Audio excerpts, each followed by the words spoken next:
Bullet ইনজুরিটা আসলে একদিক দিয়ে ঢুকে আরেক দিক দিয়ে বেরিয়ে গেছে। প্রাথমিকভাবে এইটুকু দুটোই দেখা যাচ্ছে, এন্ট্রি এবং এক্সিট। এছাড়া ভেতরে কোনো মেটেরিয়াল আছে কিনা সেটা এখনো নিশ্চিত করে বলা কঠিন। আমরা আপনাদের কোনো আশার কথা শোনাতে পাচ্ছি না, তবে উনি এখনো বেঁচে আছেন। ওসমান হাদির বর্তমান অবস্থা অত্যন্ত সংকটাপন্ন। রাজধানীর বিজয়নগরে দুর্বৃত্তদের গুলিতে গুরুতর আহত হওয়ার পর তাকে ঢাকা মেডিকেল কলেজ হাসপাতাল থেকে এভারকেয়ার হাসপাতালে স্থানান্তর করা হয়। চিকিৎসকরা জানিয়েছেন হাদির মাথায় গুলি লেগেছে এবং তার শারীরিক অবস্থা এখনও খুবই খারাপ। অপারেশনের সময় তার 2 বার কার্ডিয়াক অ্যারেস্ট হয়েছিল এবং প্রচুর রক্তক্ষরণ হয়েছে। তবে চিকিৎসকদের মতে তার সাইন অফ লাইফ ছিল, যা একটি আশার আলো। খুবই ক্রিটিক্যাল এই অবস্থায়, কনজারভেটিভ মানে কোনো ধরনের কোনো ইন্টারভেনশন করা হবে বলে আমরা মনে করছি না আগামী 72 ঘন্টায়। এটা খুবই ক্রিটিক্যাল, মানে এই অবস্থায় ব্লাড দিয়ে এবং এই যে ফ্ল্যাকচুয়েটিং ডাইনামিক অবস্থাতে আমরা কোনো রকম ভাবেই কোনো স্টেটমেন্ট পরিষ্কার দেওয়া কঠিন। ব্রেন স্টিম মগজের যে কাণ্ড, সেই কাণ্ডের পাশ দিয়ে বুলেটটা বের হয়ে গেছে, কাণ্ডেরও ইনজুরি হয়েছে। এখন ওনাকে কৃত্রিম শ্বাস প্রশ্বাসের মাধ্যমে ওনাকে আমরা বাঁচিয়ে রাখছি। তবে আশার কথা যেটা, যে সাইন অফ লাইফ যেটা বলে, জীবনের চিহ্ন, এটা ওনার ভেতরে এখনো আছে, এটা নিঃশেষ হয়ে যায় নাই। আমরা আশাবাদী। চিকিৎসকদের ভাষ্য অনুযায়ী এখনও তার প্রাণ সংকট রয়ে গেছে এবং সবকিছু আল্লাহর ইচ্ছার উপর নির্ভর করছে। এই গুরুতর ঘটনার পর অন্তর্বর্তী সরকারের প্রধান উপদেষ্টা অধ্যাপক মোহাম্মদ ইউনুস হাদির ভাই ওমর বিন হাদিরের সঙ্গে টেলিফোনে কথা বলেন। প্রধান উপদেষ্টা তার উদ্বেগ প্রকাশ করে জানান, হামলার ঘটনায় উপদেষ্টা পরিষদ গভীরভাবে উদ্বিগ্ন এবং ব্যথিত। আমরা সর্বোচ্চ সহযোগিতার নিশ্চয়তা দিচ্ছি। তিনি আরও বলেন, হামলাকারীদের দ্রুত গ্রেপ্তার করতে পুলিশ ও নিরাপত্তা বাহিনীর কর্মকর্তাদের সঙ্গে জরুরি বৈঠক করেছেন। সরকারের পক্ষ থেকে হাদির চিকিৎসার সকল ব্যয় বহন করা হবে এবং দেশের বাইরে বা দেশে সর্বোত্তম চিকিৎসা নিশ্চিত করা হবে বলে তিনি জানান। ঢাকা মহানগর পুলিশ এই হামলার সাথে জড়িত দুর্বৃত্তদের গ্রেপ্তারে তৎপরভাবে কাজ করছে। পুলিশ সিসিটিভি ফুটেজ সংগ্রহ এবং বিশ্লেষণ করে হামলাকারীদের শনাক্ত করার চেষ্টা করছে।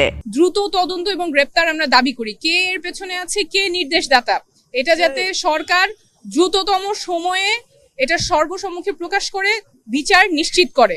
অন্তর্বর্তীকালীন সরকারের উদাসীনতার কারণে এই ধরনের গণহত্যাকারী, শিশু হত্যাকারী এবং গত 16 বছরে যারা গুম খুন আয়নাগর তৈরি করেছে, এই খুনি হাসিনার দোসররা তারা আবার নতুনভাবে ষড়যন্ত্র এবং চক্রান্ত করার সুযোগ পাচ্ছে।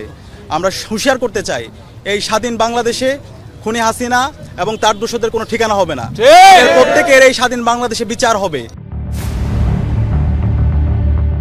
ডিএমপি জানিয়েছে, থানার পুলিশ এবং গোয়েন্দা পুলিশ যৌথভাবে সন্দেহভাজনদের গ্রেপ্তারে তল্লাশি চালাচ্ছে এবং হামলাকারীদের ধরতে কার্যক্রম অব্যাহত রয়েছে।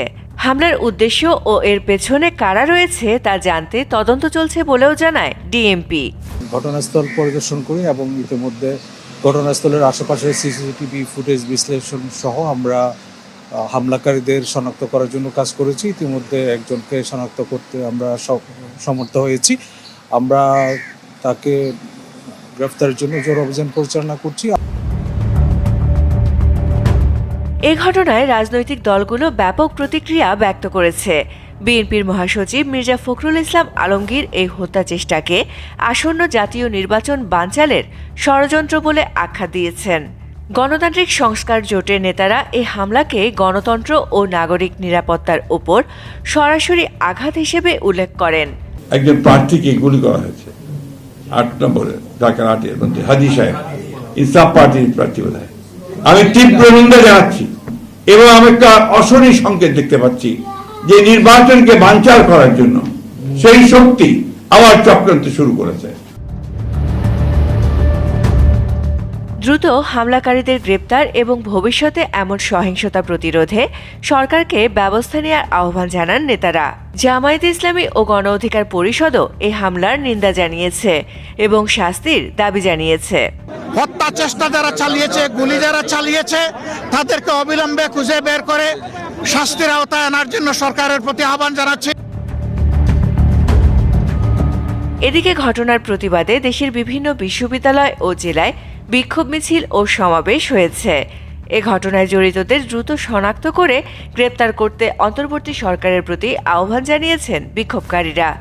তারা ত্রয়োদশ জাতীয় নির্বাচনের পরদিনই এ ধরনের ঘটনাকে দেশের জন্য অশনি সংকেত হিসেবে দেখছেন।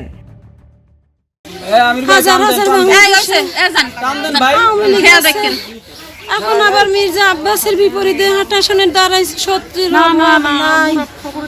ওরে বাবা, শত্রুর অভাব নাই।